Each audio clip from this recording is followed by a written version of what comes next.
Assalamualaikum sahabat beriman. Hari ini kita ingin menceritakan kisah wali Allah. Pada zaman dahulu di sebuah daerah di kota Baghdad, ada seorang perompak yang sangat terkenal. Kehidupannya hanyalah bergantung kepada hasil rompakan sahaja. Tidak ada seorang pun yang berupaya menghalang dia daripada melakukan perbuatan keji itu. Pada suatu malam, perompak itu telah berjaya memasuki sebuah rumah. Dia menyangka akan mendapat hasil yang banyak dari rumah itu. Setelah puas dia menggeledah rumah itu, malangnya dia tidak menjumpai sesuatu yang berharga.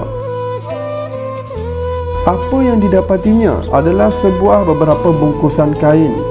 Dia pun mengumpulkan kesemua bungkusan tersebut untuk dibawa keluar. Setelah penat dia memunggah bungkusan-bungkusan itu. Dia terasa terlalu penat lalu dia berehat. Tatkala matanya hampir terlelap, dia terdengar bunyi orang masuk ke dalam rumah itu. Dia berasa terlalu takut lalu mencari tempat perlindungan.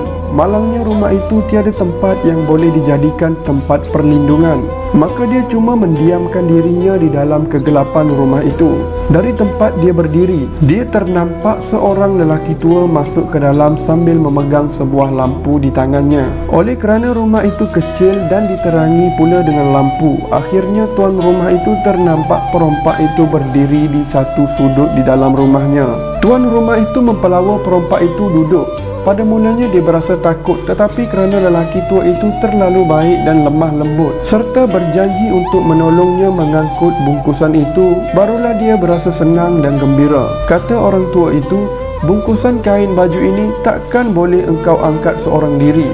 Lebih baik kita jadikan dua bungkusan besar. Kemudian engkau pikul satu bungkusan dan aku pikul satu bungkusan. Perompak itu berkata pula, baiklah, tetapi biarlah aku memikul bungkusan yang besar kerana aku yang mula-mula masuk ke dalam rumah ini.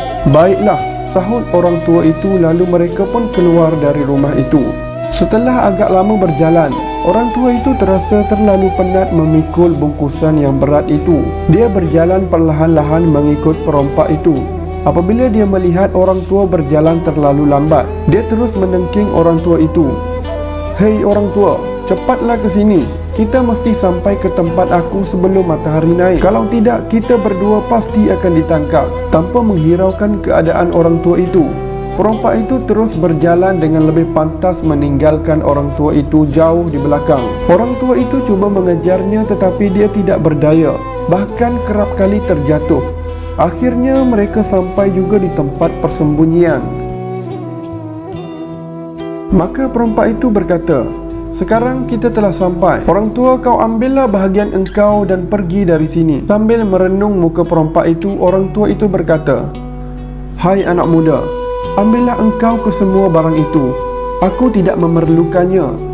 Sebenarnya, rumah yang engkau masuk tadi adalah rumah aku. Aku fikir engkau tentulah orang yang miskin hingga terpaksa menjadi pencuri. Aku harap barang-barang ini kelak akan meringankan sedikit bebanan engkau. Sekarang engkau telah pun tahu rumah aku. Apabila memerlukan bantuan, datanglah ke rumah aku. Setelah orang tua pergi dari situ, pemuda itu menjadi tercengang seolah-olah tidak percaya apa yang berlaku sebentar tadi. Dia begitu hairan memikirkan kebaikan orang tua yang luar biasa itu. Apakah benar apa yang aku alami ini?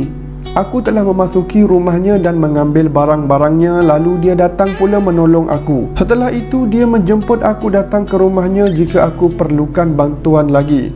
Pelik sungguh orang itu, bisik hati kecilnya. Setelah sekian lama dari kejadian yang berlaku, perompak itu pergi semula ke rumah orang tua itu pada waktu siang. Sebaik sahaja dia sampai di halaman rumah orang tua itu, dia ternampak seorang lelaki sedang memotong kayu. Lalu dia bertanya, wahai saudara, saya ingin tahu siapakah tuan punya rumah ini. Sambil tersenyum lelaki itu menjawab, wahai saudara, saya kira saudara tentunya datang dari daerah luar kerana semua penduduk di sini hingga kanak-kanak pun tahu rumah ini adalah rumah seorang wali Allah bernama Junaid. Sebaik sahaja dia mendengarkan nama itu, lantas dia pun menyesal di atas segala perbuatannya terhadap wali itu. Sebaik sahaja dia masuk ke dalam rumah itu, dia terus sujud di kaki wali Allah Junaid. Sambil menangis dengan tersenyum, wali Allah Junaid terus memaafkannya. Sebagai berkat kemaafannya dan sikapnya yang penyantun, akhirnya dia telah menjadi seorang yang soleh dan bertakwa.